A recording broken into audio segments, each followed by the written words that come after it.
दीवानों, आज हम देखने वाले हैं एक बहुत ही बेहतरीन टर्किश फैमिली ड्रामा कार्डेस का एपिसोड फर्स्ट। तो आइए बढ़ते हैं एपिसोड फर्स्ट की ओर। तो एपिसोड फर्स्ट की शुरुआत असिए और उसके भाई बहनों से होती है। वो चीख चीख कर रो रहे होते हैं क्योंकि अभी अभी एक हादसे में उन्होंने अपने माता पिता को खो दिया था, जो कि बहुत बुरी बात थी। और यही से कहानी हादसे के ठीक 12 घंटे पहले शिफ्ट होती है, जहां एमिल नाम की एक छोटी सी बच्ची अपनी मामी के घर से ऑर्गेनिक अंडे चुराकर भाग जाती है। तो उसकी मामी शेंगुल जोर जोर से उस पर चिल्लाने लगती है, पर एमिल के मामा उसे ये कहकर चुप बिठा देते हैं कि एमिल एक छोटी बच्ची है। फिर सीन एमिल के फैमिली पर शिफ्ट होता है, जहां उसका बड़ा भाई कादिर और छोटा भाई ओमेर खाने के टेबल पर मस्ती कर रहे होते हैं। इतने में ही ऑर्गेनिक अंडे लेकर एमिल अंदर आती है, तो उसकी माँ हतीजे उसे डांट लगाकर कहती है, तुमने ये अंडे क्यों चुराए? शेंगुल नाराज हो गई होगी, हमारे घर में अंडों की कमी है क्या? तो ये सुनकर एमिल खांसने लगती है। तो उसके पापा कहते हैं, इसे हॉस्पिटल में लेकर जाना तुम, इसकी तबीयत मुझे कुछ ठीक नहीं लग रही है। इतने में ही ऊपर से एमिल की बहन असिया आती है। उसका आज स्कूल में पहला दिन था, इसीलिए उसके पापा उसे खर्चने के लिए कुछ पैसे दे देते हैं। वही दूसरी ओर शेंगुल की बेटी आईबीके और बेटा ओगुल जान भी असिया के साथ स्कूल जाने निकल जाते हैं। फिर सीन बस में शिफ्ट होता है, जहाँ हतीजे को अपनी ड्यूटी पर जाने के लिए लेट हो रहा होता है। इसलिए वो शेंगुल से कहती है, तुम एमिल को हॉस्पिटल में दिखा देना, मुझे लेट हो रहा है, मैं निकलती हूँ। और इसी तरह हतीजे वहाँ से काम पर निकल जाती है। अब जैसे ही हतीजे फार्म हाउस के अंदर जाती है, उसे ऐसा लगता है मानो जैसे ऊपर के कमरे में कोई घुस आया है। इसलिए वो ऊपर जाकर चेक करती है, और वो जैसे ही रूम का दरवाज़ा खोलती है, वो पूरी तरह से दंग रह जाती है, क्योंकि मिस्टर आकिफ वो अपनी वाइफ को धोखा दे रहा था। वो मिस सुजन के साथ बेड पर था।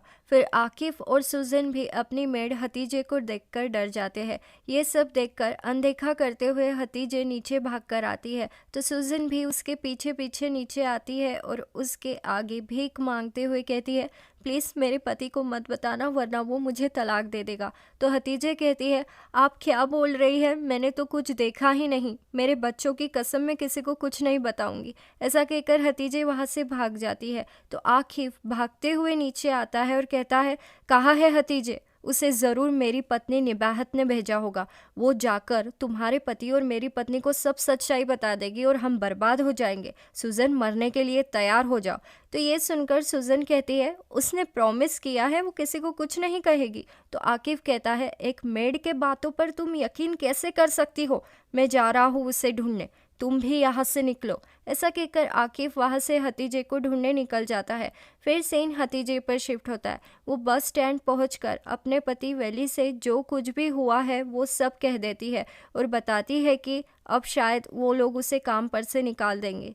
तो ये सुनकर वैली कहता है, तुम अब काम पर मत जाना, ऐसे कैरेक्टरलेस लोगों के घर पर काम करने की कोई ज़रूरत नहीं है। तुम जल्द से जल्द घर पहुँचो, मुझे तुम्हारी फिक्र हो रही है। तो हतीजे कहती है, हाँ मैं आ रही हूँ। ऐसा कहकर वो फ़ोन रख देती है। इतने में ही आकिफ वहाँ पर अपनी कार लेकर पहुँच जाता है और हतीजे को कार में बैठने के लिए इतना फोर्स करता है कि उस बेचारे को बैठना ही पड़ता है। फिर सीन हतीजे के बेटे कादिर और उमर पर शिफ्ट होता है। उनके पास किताबों के लिए पैसे नहीं होते हैं, इसलिए वो अपने मामा के साथ एक आलीशान कॉलेज को पेंट करने आते हैं। इतने में ही उमर की नज़र मेलिसा पर जाती है, तो वो उसे घूरने लगता है। तो हारिका मेलिसा से पूछती है, कौन है ये? तो मेलिसा कहती है, ये हमारी मेड हतीजे के बेटे हैं। तो हारिका कहती है, वो तुम्हें कैसे देख रहा है, देखो। इतने में ही पीछे से मेलिसा का बिगड़ा हुआ भाई दुरुक आकर कहता है, क्या वो गली के कुत्ते तुम्हें छेड़ रहे हैं? तो मेलिसा कहती है, वो गली के कुत्ते नहीं है भाई, तमीज़ से बात करो। ऐसा कहकर वो नाराज़ होकर वहाँ से चली जाती है। फिर सीन आकिफ और हतीजे पर शिफ्ट होता है, जहाँ आकिफ हतीजे से कहता है, तुमने तो सब कुछ देख लिया, तुम मेरे फार्म हाउस पर क्या कर रही थी? तो हतीजे कहती है, मिस निबाहत ने मुझे वहाँ भेजा था, मैं किसी को कुछ नहीं बताऊँगी। तो ये सुनकर आकिफ कहता है, ठीक है, तो फिर मैं तुम्हें तुम्हारी 3 साल की सैलरी एडवांस में दे देता हूँ। मेरे ऑफिस आकर अपना चेक ले जाना, और कल से तुम्हें काम पर आने की कोई ज़रूरत नहीं है। तो हतीजे पहले तो इस बात के लिए इनकार कर देती है, पर बाद में मान जाती है। इतने में ही साइड से ट्रक आकर उन्हें ठोक देता है, जिसमें हतीजे बुरी तरह से घायल हो जाती है और आकिफ से मदद मांगती है, पर आकिफ मौके का फ़ायदा उठाकर चुपचाप वहाँ से निकल जाता है, अपने ड्राइवर को भी वही छोड़कर। फिर सीन क्लिनिक पर शिफ्ट होता है, जहाँ डॉक्टर एमिल की सिचुएशन देखकर कहती है कि एमिल को सर्दी हो गई है और हर एक दिन के बाद आपको एमिल को चेकअप के लिए लाना होगा। तो इस बात पर ध्यान न देते हुए शेंगुल एमिल को लेकर वहां से निकल जाती है। फिर सीन वैली पर शिफ्ट होता है, उसे हतीजे के एक्सीडेंट का फोन आता है, तो ये सुनकर वो शॉक हो जाता है। फिर सीन आकिफ पर शिफ्ट होता है, उसके कंपनी का आदमी उसे उसके ड्राइवर फिक्रीत के एक्सीडेंट के बारे में बताता है और कहता है अंदर एक लेडी भी थी। तो ये सुनकर आकिफ जानबूझकर अनजान बनते हुए कहता है ये क्या हुआ, मुझे तो पता ही नहीं था। फिर सीन वैली पर शिफ्ट होता है, वो जैसे ही अपनी वाइफ को देखने हॉस्पिटल पहुंचता है, उसे पता चलता है कि हतीजे ऑपरेशन रूम में है, इसलिए वो घबरा कर कादिर और ओमिर को बता देता है और अगले ही पल सब हॉस्पिटल में पहुंच जाते हैं। तो शेंगुल कहती है हतीजे अभी तो मेरे साथ ही थी, वो उस कार में बैठे ही क्यों? तो ये सुनकर एमिल डर जाती है और ओमिर से पूछती है हमारी माँ वो मर तो नहीं जाएगी ना? तो ओमिर कहता है ऐसा कुछ नहीं होगा मेरी बहन, ऐसा मत सोचो। इतने में ही डॉक्टर आकर ड्राइवर फिक्रीत की वाइफ से कहता है आई एम सॉरी, हम फिक्रीत को बचा नहीं पाए। तो ये सुनकर सब हतीजे के लिए डर जाते हैं। इतने में ही डॉक्टर हतीजे को थेरेपी रूम में लेकर जाता है, तो उसके सारे बच्चे उसके पास आकर बिलबिलाने लगते हैं, पर हतीजे उठ नहीं पाती है। तो डॉक्टर कहती है ब्लीडिंग तो रुक चुकी है, पर अभी भी जान बचाना काफ़ी मुश्किल है। तो ये सुनकर सब रोने लगते हैं। फिर सीन आकिफ के फैमिली पर शिफ्ट होता है, वो सुजन के पति कैनन को डिनर पर बुलाते हैं। इतने में ही टीवी पर आकिफ की कंपनी की न्यूज़ आती है और उसमें कहा जाता है कि आकिफ के ड्राइवर फिक्रीत की मौत हो गई है और उनकी मेड अभी भी सीरियस है। तो ये सुनकर आकिफ की वाइफ रोने लगती है और कहती है हमारा ड्राइवर फिक्रीत मर गया, ये कैसे हुआ? आकिफ तुमने मुझे कुछ बताया क्यों नहीं? और हतीजे उसके साथ ये क्या हो गया? ये सब मेरी वजह से हुआ है। तो आकिफ कहता है हाँ, तुम्हें उससे वहाँ पर नहीं भेजना चाहिए था, तुम हमेशा काम बढ़ा देती हो।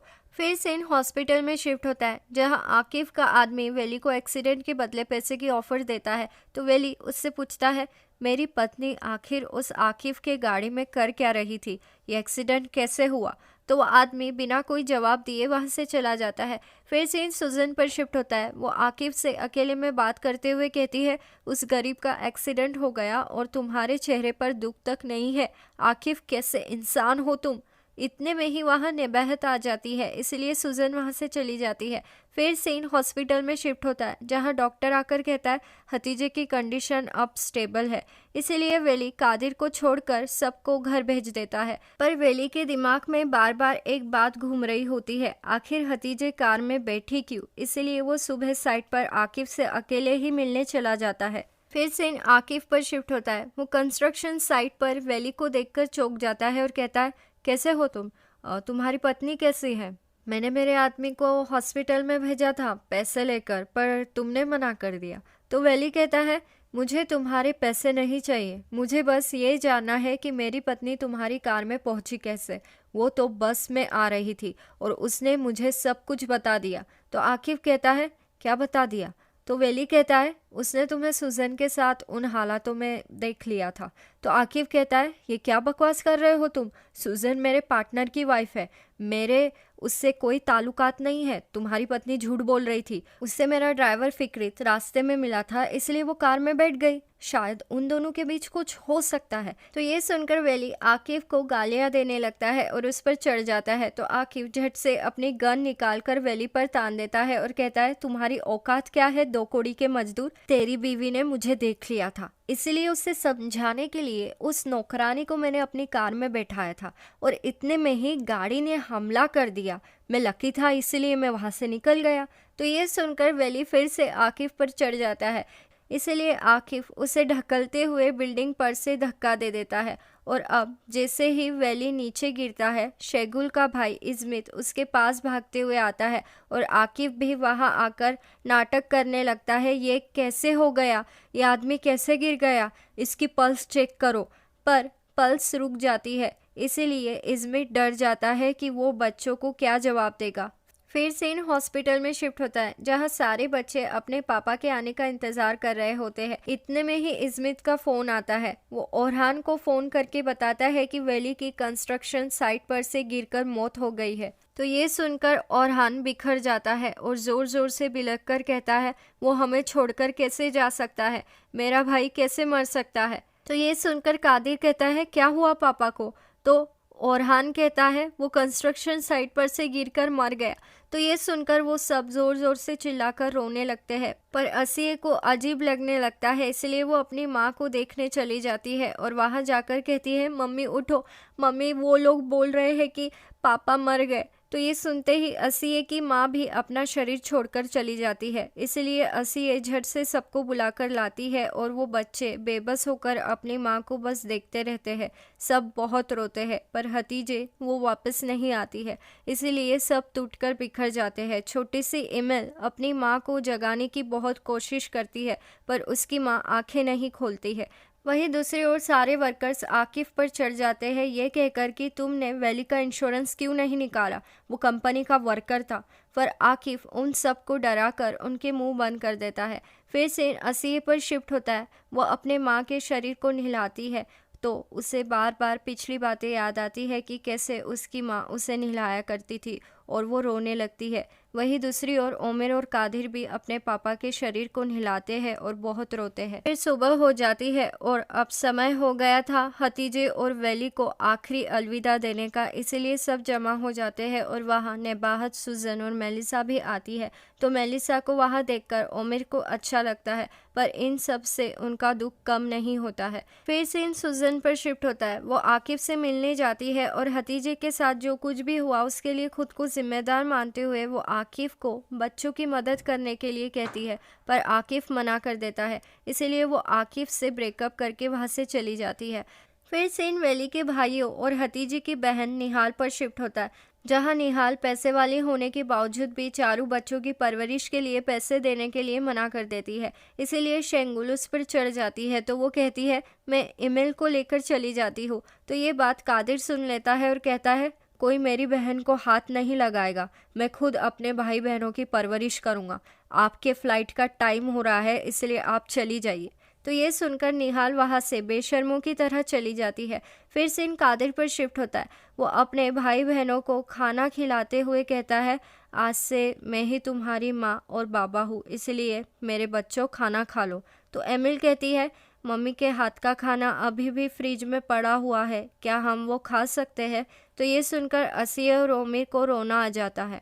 फिर सुबह हो जाती है और सीन कादिर पर शिफ्ट होता है। वो ईमेल की चोटी डालता है और कहता है, आज मुझे काम ढूंढने जाना है। इतने में ही आईबी के नाश्ता लेकर आती है, जो सिर्फ एक आदमी करे इतना ही होता है, इसीलिए कादिर बिना खाए ही घर से काम ढूंढने निकल जाता है। पर वो जिसके पास काम मांगने जाता है वो पिछली बार का बदला निकालते हुए कादिर को 2 तमाचे लगा देता है। तो कादिर वहाँ से चला जाता है और दूसरी जगह जाकर काम मांगता है, पर उसके कपड़े देखकर वो लोग उसे काम नहीं देते हैं। फिर शाम हो जाती है तो इसमें कादिर से मिलने आता है और उसे कुछ पैसे देकर वहाँ से चला जाता है।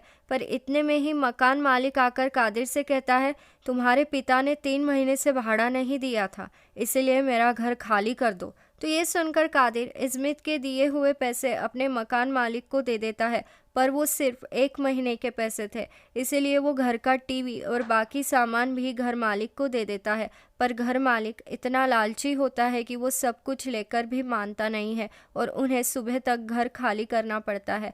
फिर सुबह उनके मामा ओरहान आकर उन्हें अपने घर लेकर चले जाते हैं। तो शेंगुल ये देखकर नाटक करने लगती है। वो ओरहान से इस बात पर बहुत झगड़ती है और रात में डिनर करते वक्त वो बच्चों के सामने बिल बुक निकाल लेती है, इसीलिए ओरहान उस पर चिढ़ जाता है। तो वो भी चिल्लाते हुए कहती है, तुम रहो इन लोगों के साथ, मैं मेरे बच्चे को लेकर यहाँ से जा रही हूँ, तुम्हें तलाक दूंगी मैं, तलाक देखना। ऐसा कहकर शेंगुल अपना बैग पैक कर लेती है और जा ही रही होती है कि कादिर शेंगुल को रोक लेता है और अपने भाई बहनों को लेकर वहाँ से निकल जाता है।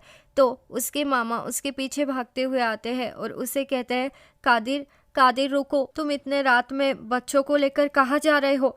तो ये सुनकर कादिर रुक जाता है। उसे ओरहान मामा के कंपाउंड में पतरे का झोपड़ा दिखाई देता है जो जानवरों के लिए बनाया गया था। उसे देखकर कादिर कहता है, मामा क्या हम इस झोपड़े में रह सकते हैं? प्लीज़ मना मत करना, हमारे पास घर नहीं है। तो ये सुनकर मामा को बहुत बुरा लगता है, पर अपनी पत्नी के जिद के आगे वो हार जाते हैं और अपने ही बहन के बच्चों को वो झोपड़े में रहने के लिए हाँ कह देते हैं। तो अब आगे क्या होगा? कादिर अपने भाई बहनों को कैसे पालेगा? आगे क्या होगा जानने के लिए बने रहिए मेरे चैनल दीवाने हैं हम पर। जल्द मुलाकात होगी अगले एपिसोड में। लाइक शेयर सब्सक्राइब कर दो, अच्छे लगे हम तो मानो इतनी सी बात, दीवाने हो तुम तो। लाइक शेयर सब्सक्राइब कर दो, अच्छे लगे हम तो मानो इतनी सी बात, दीवाने हो तुम तो। अलविदा दीवानों, जल्द मुलाकात होगी अगले एपिसोड में।